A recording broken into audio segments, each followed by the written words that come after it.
الحمد للہ وکفى وسلام علی عباده الذین اصطفى اما بعد فاعوذ باللہ من الشیطان الرجیم بسم اللہ الرحمن الرحیم لقد كان في يوسف وإخوته آیات للسائلین سبحان ربک رب العزة عما یصفون وسلام علی المرسلین والحمد للہ رب العالمین اللہم صلی علی سیدنا محمد وعلی آل سیدنا محمد وبارک وسلم اللہم صلی علی سیدنا محمد وعلی آل سیدنا محمد وبارک وسلم اللہم صلی علی سیدنا محمد وعلی آل سیدنا محمد وبارک وسلم۔ محترم بزرگوں اور دوستو، سورہ یوسف 7 ہماری یہی سورت چل رہی ہے، آج 8واں ہفتہ ہے اور انشاءاللہ امید ہے کہ آج مکمل کر پائیں۔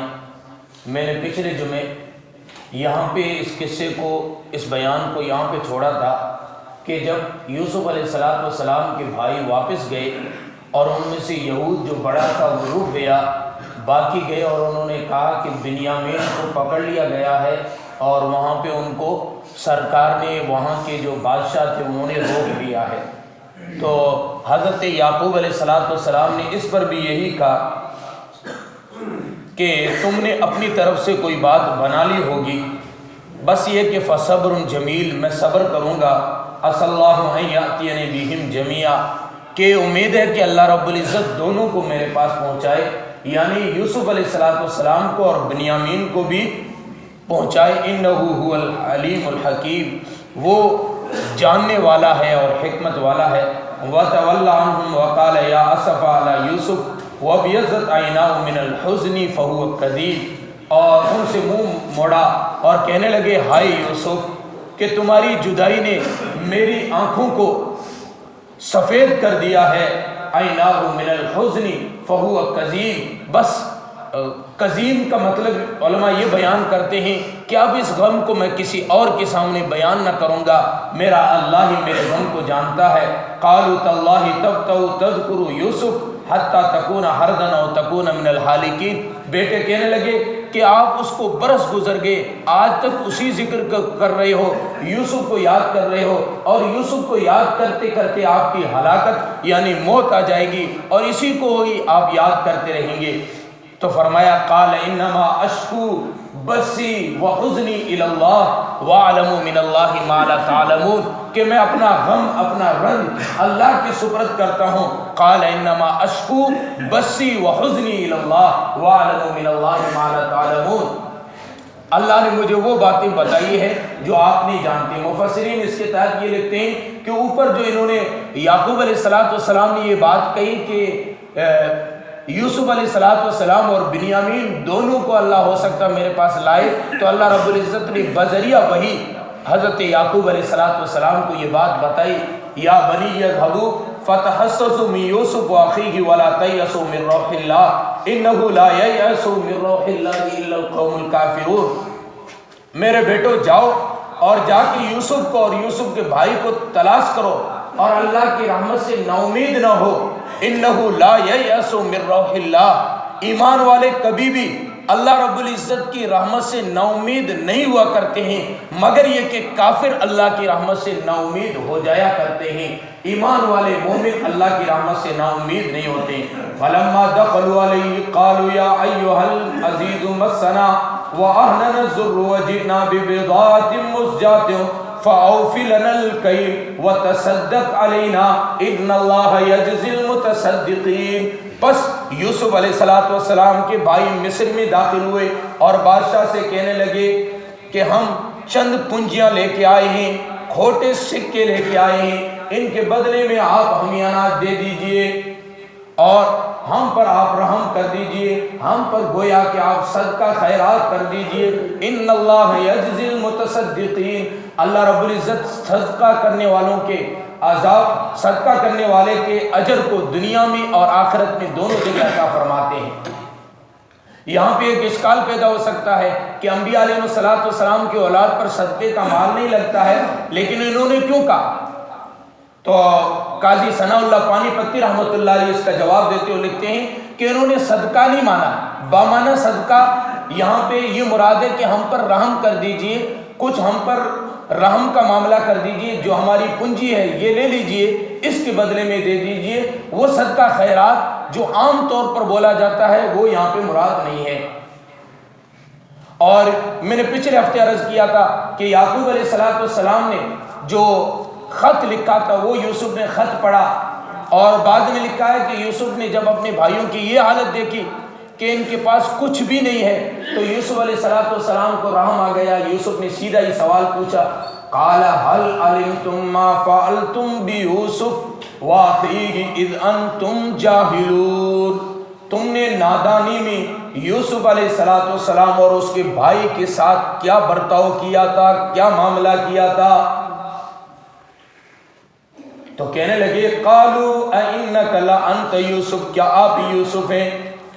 کہنے لگے قال انا یوسف وهذا اخی، میں یوسف ہوں، یہ میرا بھائی ہے۔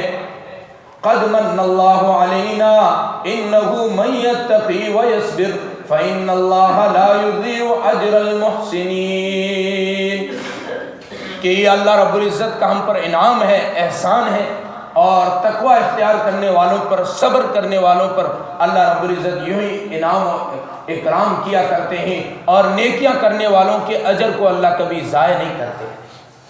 بھائی کہنے لگے قالوا تاللہ لقد آثرک اللہ علینا وإنا كنا لخاطئین، کہ ہم تو خطا کرنے والے ہیں، ہم تو مجرم ہیں، ہم سے بھول ہو گئی ہے۔ قال لا تثریب علیکم اليوم، کہ آج کے دن تم پر کوئی پکڑ نہیں ہے، میں نے تمہیں معاف کر دیا۔ یغفر اللہ لکم، اللہ بھی تمہیں معاف کرے۔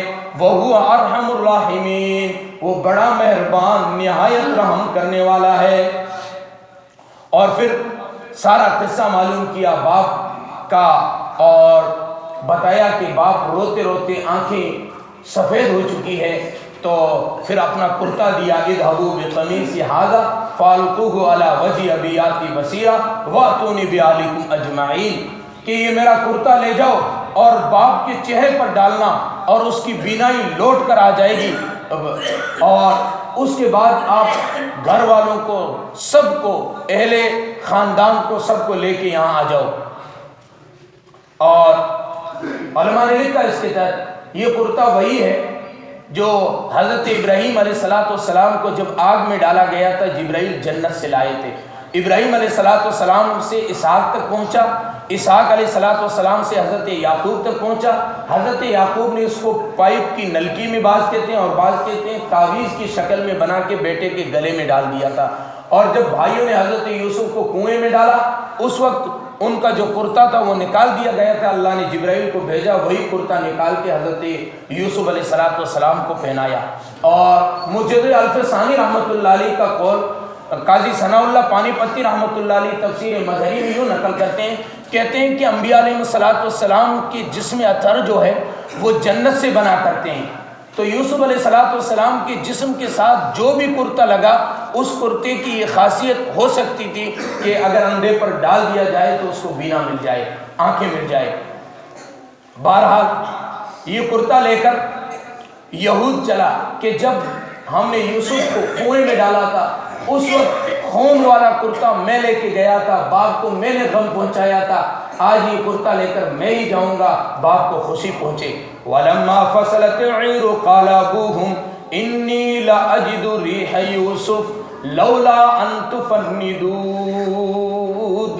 جب قافلہ وہاں سے مصر سے نکلا تو یعقوب علیہ السلام فرمانے لگے، آج مجھ کو میرے یوسف کے کرتے کی للکار آ رہی ہے، خوشبو کی مہک آ رہی ہے۔ لوگ کہنے لگے آپ تو سٹیا گئے ہو۔ قالوا تاللہ انک لفی ضلالک القدیم، 40 سال گزر گئے، بعض کی رائے کہ 80 سال گزر گئے، اب کہاں سے کرتے کی خوشبو آئے گی؟ علامہ شیرازی رحمۃ اللہ علیہ نے کہا کہ بقے پرسید از گم کردہ فرزند کے روشن بہر پیرے خرسمند، چہ مشرج بوئے پیراہن سنی دی، چرادر چاہے کنانس ندی دی۔ کسی روشن ضمیر سے کسی نے پوچھا جس کا بیٹا گم ہو گیا تھا، یعنی حضرت یعقوب علیہ السلام سے، کہ مصر سے آتے ہوئے کرتے کی خوشبو سونگھ لی، جب بیٹا کنعان ہی کے کنویں میں تھا اس وقت پتہ کیوں نہیں چلا؟ اگر اتنے دور سے 8 دن کے سفر کی دوری سے یا 7 دن کے سفر کی دوری سے آپ کرتے کی خوشبو سونگھ لیا کرتے ہیں، تو جب کنعان ہی کے کنویں میں تھا تب پتہ کیوں نہیں چلا؟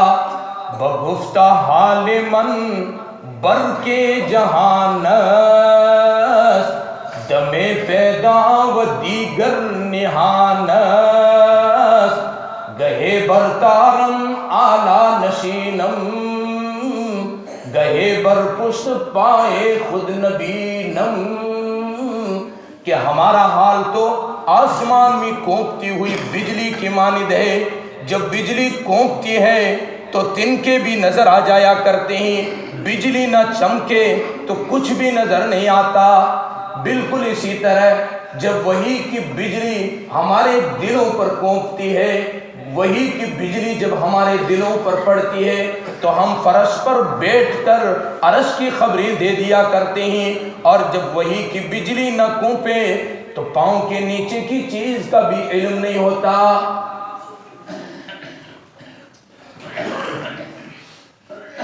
فَلَمَّا جَاءَ الْبَشِيرُ أَلْقَاهُ عَلَى وَجْهِهِ فَارْتَدَّ بَصِيرًا، بس یہ کہ قافلے میں آنے والوں نے خوشخبری دی اور اس کرتے کو یعقوب علیہ السلام کے چہرے پر ڈال دیا گیا۔ فَارْتَدَّ بَصِيرًا، ان کی بینائی لوٹ آئی۔ قَالَ أَلَمْ أَقُلْ لَكُمْ إِنِّي أَعْلَمُ مِنَ اللَّهِ مَا لَا تَعْلَمُونَ۔ یہاں پر علماء نے لکھا کہ جب جیسے ہی بینائی لوٹ آئی، یوسف علیہ السلام کے بارے میں پوچھا تو بیٹوں نے بتایا کہ وہ بادشاہ ہے مصر کا۔ تو کہا مجھے یہ نہیں پوچھنا ہے، میں یہ پوچھنا چاہتا ہوں میرا بیٹا کس مذہب پہ ہے، اس کا دین کیا ہے، اس کا عقیدہ کیا ہے؟ تو بتایا کہ وہ ابراہیم علیہ السلام اور اسحاق علیہ السلام اور آپ کے دین پر ہے۔ اس سے ایک بات معلوم ہوئی کہ اولاد کو دنیاوی تعلیم دلائے، سب کچھ کرے، یہ بھی ضروری ہے، لیکن سب سے پہلے اولاد کے عقیدے کو دیکھا جائے کہ میری اولاد کا عقیدہ کیسا ہے۔ اور یعقوب علیہ السلام نے اپنے بیٹوں سے یہ بات پوچھی بھی تھی کہ میرے جانے کے بعد بتاؤ کس کی تم پوجا کرو گے؟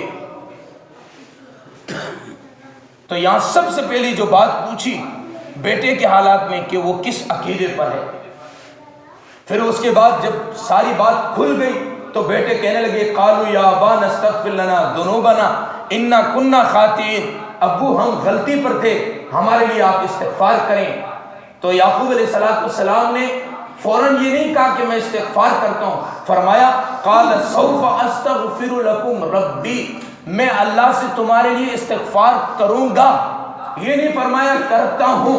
یہاں پر مفسرین میں ایک نقطہ لکھتے ہیں، فرماتے ہیں کہ یہ حقوق العباد کا معاملہ تھا کہ یعقوب علیہ السلام کی اس بات میں یہ اشارہ تھا، پہلے میں دیکھوں گا کہ میرے بیٹے یوسف نے تمہیں معاف کیا نہیں، جب وہ معاف کرے گا پھر میں استغفار کروں گا۔ اور بعض نے یوں بھی لکھا کہ جب جمعے کا دن آئے گا اس دن میں استغفار کروں گا۔ اس کے تحت بعض انہ هو الغفور الرحیم، بے شک وہ بڑا معاف کرنے والا ہے، رحیم ہے۔ فلما دخلوا علی یوسف آوا الیہ، اب مختصر یہ کہ یہ قصہ ہی بیان کرتے ہیں ترجمہ چھوڑ کے کہ یوسف علیہ السلام کے خاندان کے لوگ جب مصر میں داخل ہوئے، حضرت یعقوب علیہ السلام اور یوسف علیہ السلام کی جو خالہ تھی وہ بھی، اور حضرت یوسف علیہ السلام نے ان کو تخت پر بٹھایا اور سامنے بھائی ٹھہرے ہیں، اور پھر بھائیوں نے جھک کے ان کو سجدہ کیا۔ تو یوسف علیہ السلام نے فرمایا کہ یہ میرے اسی خواب کی تعبیر ہے جو میں نے پہلے بچپنے میں دیکھا تھا۔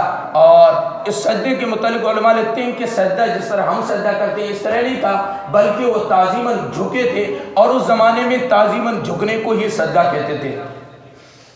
اور پھر یوسف علیہ السلام نے اللہ نے جو احسانات کیے وہی احسانات گنائے، علماء لکھتے ہیں کہ جب انسان پر مصیبت آئے، مصیبت کے بعد راحت ملے تو راحت کا ذکر کرے، پیچھے جو مصیبت گزر چکی ہے اس کا ذکر نہ کرے۔